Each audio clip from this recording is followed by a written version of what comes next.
ಕೃಷಿಕ ಈ ಭೂಮಿಯಲ್ಲಿ ಬೀಜವನ್ನು ಬಿತ್ತಿ ಪಡೆದ ಫಸಲು, ಇದು ಫಸಲನ್ನು ನೀವೇ ಹಿಡ್ಕೊಂಡು ಹೋಗ್ಬೇಕಿತ್ತು, ಈ ಭೂಮಿ ಕೊಟ್ಟು ಹೋಗೋ ಕ್ರಮ ಇಲ್ಲ ಅಂತ. ಕೃಷಿಕನಾದವ ತನ್ನ ಸ್ವಂತ ಭೂಮಿಯಲ್ಲಿಯೇ ಬೀಜವನ್ನು ಬಿತ್ತಿ ಯಾರ್ಯಾರಿಗೋ ಭೂಮಿಯಲ್ಲಿ ಬೀಜ ಬಿತ್ತಿದೆ ನಾವು ಕೇಳಿ ಕೊಡುವುದು ಬಿಟ್ಟು ಬೇರೆ. ನೀವು ಸಂಬಂಧ ಇಲ್ಲ ಅಂತ ಹೇಳಿದ್ರೆ ನೋಡಿದವರು ಒಪ್ಪುವುದಿಲ್ಲ. ಯಾಕೊತ್ತಾ, ಹುಟ್ಟಿದ ಮಗು ಮೇನಕೆಯ ಗೋತ್ರ ಆಗುವುದಿಲ್ಲ, ಅದು ವಿಶ್ವಾಮಿತ್ರ ಗೋತ್ರವೇ ಆಗುವುದು. ಅದನ್ನು ತಪ್ಪಿಸಲಿಕ್ಕೆ ಯಾರಿಗೂ ಸಂಕೀರ್ಣ. ಯಾವ ಗೋತ್ರವೇ ಆಗಲಿ, ಯಾವ ಸೂತ್ರವೇ ಆಗಲಿ, ಗೋತ್ರದವರಿಗೆ ಕೊಟ್ಟು ಮದುವೆ ಮಾಡುವುದಿಲ್ಲ, ಗೋತ್ರ ಅನುದೇವದವರಿಗೆ ಕೊಟ್ಟು ಮದುವೆ ಮಾಡುವುದು. ಈ ವಿಶ್ವಾಮಿತ್ರ ಗೋತ್ರದ ಹೆಣ್ಣನ್ನ ಭಾರದ್ವಾಜ ಗೋತ್ರದ ಹೆಣ್ಣಲ್ಲಿ ಇಟ್ಕೊಳ್ಳಿ, ಮುಂದೆ ಹೆಣ್ಣಿಗೆ ಬರಗಾಲ ಬರ್ಬೋದು. ಬರಗಾಲ ಬರುವವರೆಗೆ ನಾವಿರುವುದಿಲ್ಲ, ನಾವು ಕೆಲಸ ಮಾಡ್ತಾ ಮೈ ಬರುತ್ತೇವೆ. ಈಗ ಹೋದಂತ ಹೇಳುದು ಸರಿಯಾ? ನೀ ನಮ್ಮ ಪುಷ್ಕರಣಿಯಲ್ಲಿ ಬಿದ್ದು ಹೋಗುವುದನ್ನು ಬಿಟ್ಟು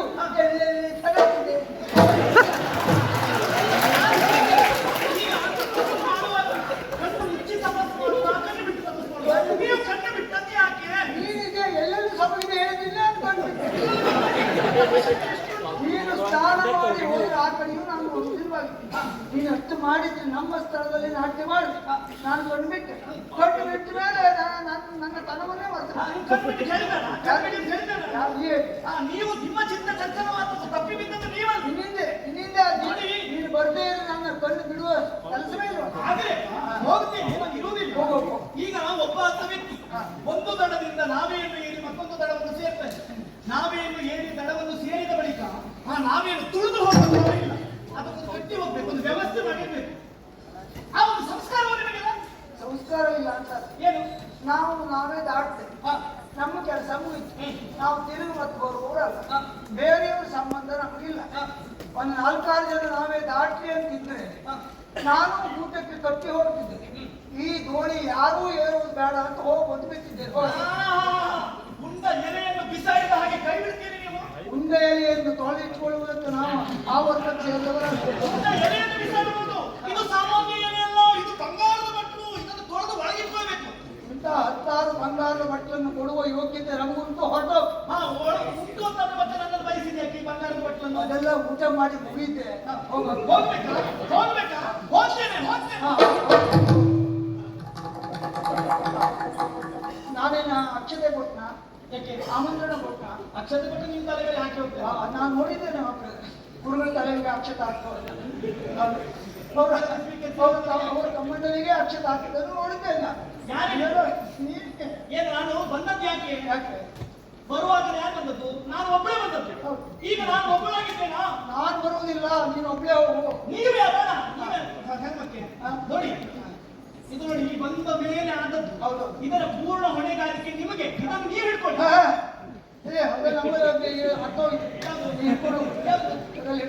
ಇದರ ಜವಾಬ್ದಾರಿ ನಿಮ್ಮದೇ. ನಿನ್ನ ಹೊಟ್ಟೆಯಲ್ಲಿ ಎಷ್ಟು ತಿಂಗಳೇ ಇತ್ತು? ನಾನು ಬರುವಾಗ ಹೊಟ್ಟೆ ಹಿಡ್ಕೊಂಡು ಬರಲಿಲ್ಲ. ಹೊಟ್ಟೆಯಲ್ಲೇ ಮೂಡಿದಲ್ವೇನೆ? 9 ತಿಂಗಳು ಹೊತ್ತಿದ್ದಲ್ವ ನೀನು? ನೀನೇ ಹೆತ್ತಿದ್ದಲ್ವಾ? ಪೂರ್ಣ ಹೊಣೆಗಾರಿಕೆ. 9 ತಿಂಗಳು ನನ್ನ ಹೊಟ್ಟೆಯಲ್ಲಿ ಆದ್ರು 9 ತಿಂಗಳ ಮೊದಲು 3 ತಿಂಗಳು ಎಡತೊಡೆಯ ಮೇಲೆ ಇತ್ತಂತೆ ಗಂಡಸಿನ. ಹೌದಾ? 3 ತಿಂಗಳು ಗಂಡಸರು ಹೊಟ್ಟೆಯಲ್ಲಿ. ಇದಕ್ಕೆ ಕಾರಣ ನೀವು ನಿಮ್ಮಿಂದ ನನ್ನಲ್ಲಿಗೆ ಬಂದು ಹೀಗಾದದ್ದು. ಅದಕ್ಕಾಗಿಯೇ ಇದರ ಜವಾಬ್ದಾರಿ ನಿಮಗೆ. ಗರ್ಭಾಷ್ಟಮ ಉಪನಯನ ಸಂಸ್ಕಾರ ಮಾಡುವುದು 7 ವರ್ಷಕ್ಕೆ. 1 ವರ್ಷ ತಂದೆ ತಾಯಿಯರ ಹೊಟ್ಟೆಯಲ್ಲಿ ಇದ್ದುದನ್ನು ಸೇರಿಸಿ ಗರ್ಭಾಷ್ಟಮ. ಅದು ಉಪನಯನ ಗಂಡು ಮಕ್ಕಳಿಗೆ, ಹೆಣ್ಮಕ್ಳಿಗೆ ತಗೊಳ್ಳು.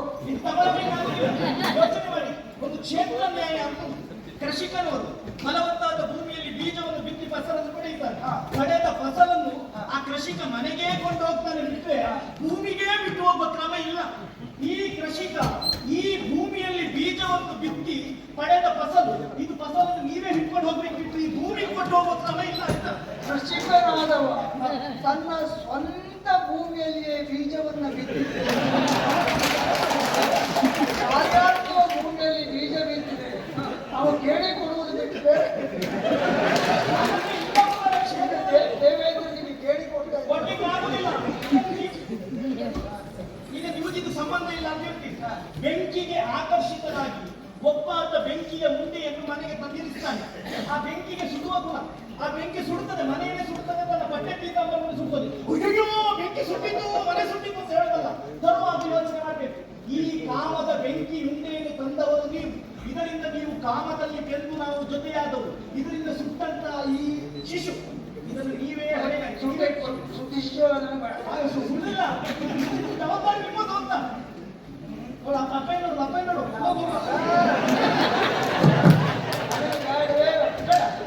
ನನ್ನ ತಪಸ್ಸಿಗೆ ಇದೊಂದು ಭಂಗ, ಇದೊಂದು ತಡೆ, ಇದು ತಡೆ, ಇದು ಹಿಡ್ಕೊಡು. ಇದಕ್ಕೂ ನನಗೂ ಸಂಬಂಧ ಇಲ್ಲ ಅಂತ ಹೇಳ್ತೀವಿ.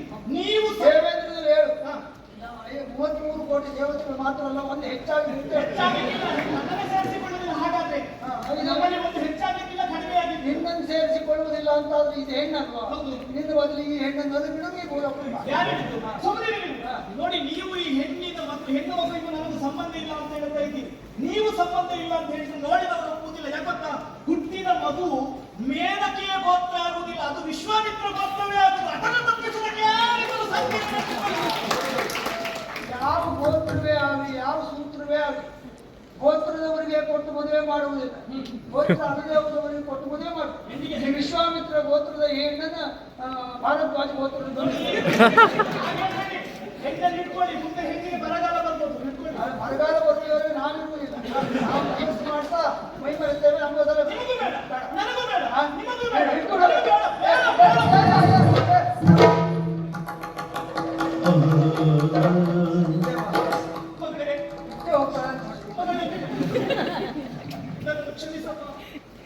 ಪ್ರಪಂಚದಲ್ಲಿ ಕೆಟ್ಟ ಮಕ್ಕಳಾದರೂ ಹುಟ್ಟಿಕೊಳ್ತಾರಂತೆ, ಕೆಟ್ಟ ತಂದೆ ತಾಯಿಗಳು ಹುಟ್ಟಿಕೊಳ್ಳುವುದಿಲ್ಲವಂತೆ. ನಿನ್ನ ಬದುಕಿಗೆ ಈ ಹೆತ್ತವೇ ಕೆಟ್ಟವಳಾಗಿ ಹೋದೆವಲ್ಲ, ಅದು ದಾರಿಯಲ್ಲಿ ನನ್ನನ್ನು ಕೈ ಬಿಡುವ ಸ್ಥಿತಿ ನನ್ನ ಪಾಲಿಕಲ್ಲ. ನೋಡಿದ ಜನರೆಲ್ಲ ಆಡ್ತಾರೆ ಭೂಲೋಕದವರು. ನನ್ನ ತಾಯಿ ದೇವರು, ನನ್ನ ತಾಯಿ ದೇವರು. ಆದರೆ ನಿನಗಾಗಲ್ಲ, ದೇವತೆ ನಿನಗೆ ತಾಯಿ. ಆದರೂ ಅವಳೊಡನೆ ಬದುಕುವಂತ ಯೋಗ ನಿನಗಿಲ್ಲದೆ ಹೋಯಿತಲ್ಲ ತಾಯಿ, ಯೋಗ ನಿನಗಿಲ್ಲದೆ ಹೋಯಿತಲ್ಲ.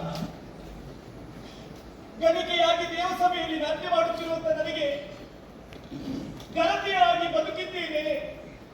ಸತ್ಯಧರ್ಮವನ್ನು ಭೂಲೋಕದಲ್ಲಿ ನಾನು ಅನುಭವಿಸಿದ್ದೇನೆ, ಅನುಸರಿಸಿದ್ದೇನೆ ಎನ್ನುವುದಕ್ಕೆ ಇರುವ ಸಾಕ್ಷಿ ನೀನು ಅರುವಳೆ ಮಗಳೇ, ನೀನು ಅರುವಳೆ. ಭೂಲೋಕದ ಒಂದು ಪ್ರಾಣಿಯ ಹೊಟ್ಟೆಯಲ್ಲಿ ಹುಟ್ಟಿದ್ರು. ಆ ಪ್ರಾಣಿ ತನ್ನ ಮಗುವನ್ನು ಪ್ರೀತಿಯಿಂದ ಸಾಕುತ್ತದೆ, ಸಲಹುತ್ತದೆ, ತನ್ನ ಜೊತೆಯಲ್ಲಿ ಇರಿಸಿಕೊಳ್ಳುತ್ತದೆ. ಆ ಪ್ರಾಣಿಗಿಂತಲೂ ನಿಕೃಷ್ಟರಾಗಿ ಹೋದೆ ಮಗಳೇ, ನಿಕೃಷ್ಟರಾಗಿ ಹೋದೆ. ನನ್ನನ್ನು ಕ್ಷಮಿಸಪ್ಪ, ನನ್ನನ್ನು ಕ್ಷಮಿಸ. ಮುಂದೆಂದಿಗೂ ಈ ಹೆತ್ತವೆಯನ್ನು ಶಪಿಸದಿರಮ್ಮ, ಶಪಿಸದಿರಿ. ಇಗೋ ನನ್ನಲ್ಲಿರುವಂತಹ ಆಭರಣಗಳನ್ನೆಲ್ಲ ನಿನಗೆ ತುಡಿಸಿದ್ದೆ.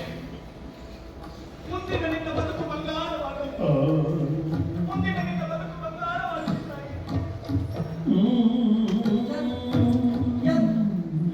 ದೇವೇಂದ್ರನೇ, ನಿನ್ನ ಕಾರ್ಯ ಮುಗಿಯಿತು ಮೇಲಕ.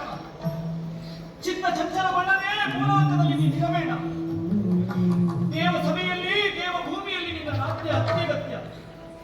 ಬಾ, ದೇವ ಭೂಮಿಯನ್ನು ಸೇರಿ, ಬಾ, ದೇವ ಭೂಮಿಯನ್ನು ಸೇರಿ. ಸುರಪಾಲ ಒಂದೇ ಒಂದೇ ಒಂದೇ.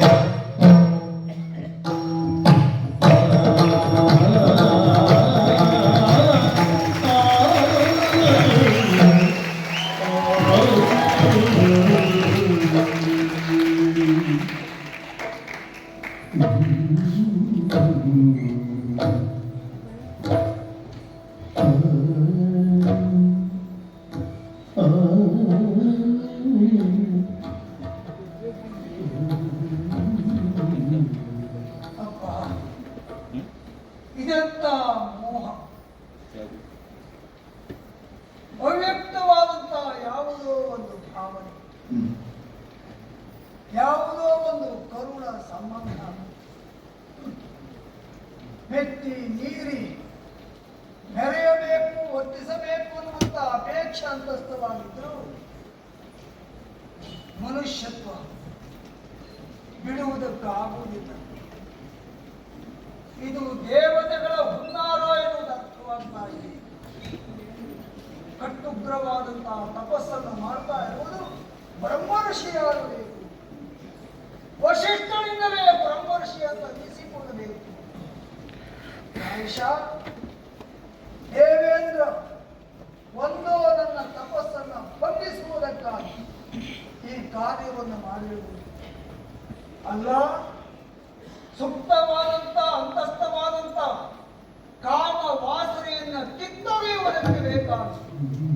ಪರಿಪೂರ್ಣವಾದಂತಹ ಬ್ರಹ್ಮರ್ಷಿಯ ಎತ್ತರಕ್ಕೆ ಕೌಶಿಕ ಏರಬೇಕು ಅನ್ನುವಂತಹ ಸಂಕಲ್ಪದಿಂದ ಇದೊಂದು ಅಡೆತಡೆಯನ್ನು ಉಂಟು ಮಾಡಿರಬೇಕು.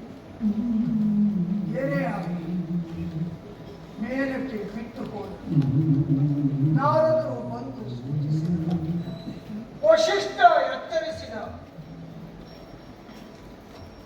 ಈಗ ಬಂದು ನನ್ನ ಮಹತ್ವಾಕಾಂಕ್ಷೆಗೆ ಭಂಗವಾಗಿದೆ. ಸನ್ಯಾಸಿಯ ಸಂಸಾರ ಇದನ್ನು ಸಾಕುತ್ತಾ ಸಲಹುತ್ತಾ ನಾನು ಉಳಿದೆ ಅಂತಾದ್ರೆ ಆಗಲಾರದು. ಬ್ರಹ್ಮರ್ಷಿ ಎತ್ತರಕ್ಕೆ ಏರುವುದಕ್ಕೆ ಆಗಲಾರದು.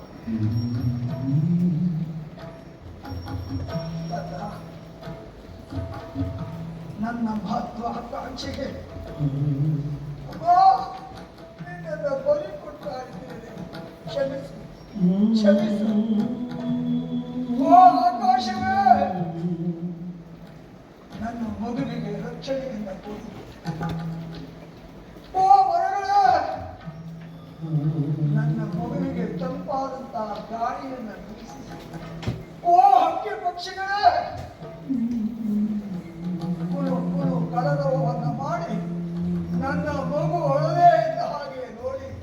ಓ ಪ್ರಾಣಿ ಪಕ್ಷಿಗಳೇ, ನನ್ನ ಮಗುವನ್ನು ಆಹಾರವೆಂದು ಭಾವಿಸಿ ಭಕ್ಷಿಸದಿರಿ, ರಕ್ಷಿಸದಿರಿ. ದೇವಾನು ದೇವತೆಗಳೇ, ಅಷ್ಟ ದಿಕ್ಪಾಲಕರೇ, ಇದು ರಕ್ಷಿಸಿ ರಕ್ಷಿಸಿ. ಓ ಚಿಂತೆಯ ತೊರೆದು ಕೌಶಿಕ